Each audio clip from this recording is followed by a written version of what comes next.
President Joe Biden said Thursday he personally reached out to a hospital the night before to ensure the wife of his good friend received immediate care because the waiting room was so crowded. Last night, I was on the telephone with a person at an emergency hospital ward in Pennsylvania because a good friend had called, and he had rushed his significant other to the emergency room because this woman was having trouble breathing, had a high fever, and could not catch her breath, Biden said during a speech in Illinois promoting COVID-19 vaccine mandates for businesses. They got her into the hospital. The waiting room was so crowded. Things were so backed up they couldn't even get her to be seen initially. So, because I knew this person, I called.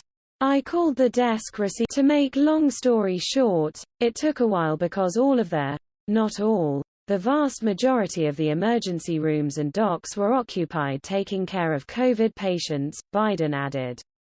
I bet every one of you can name somebody who got sent to the hospital with something other than COVID and couldn't get it taken care of. Biden said that he wasn't complaining when he made the phone call because doctors and nurses working in overcrowded hospitals are getting the living hell kicked out of them, sometimes physically.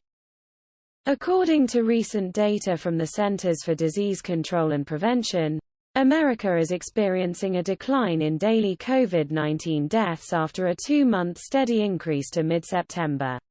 A 7-day moving average indicates a 12% decline over the last 2 weeks, from 1,630 on September 21 to 1,428 on October 5, per the latest available figures.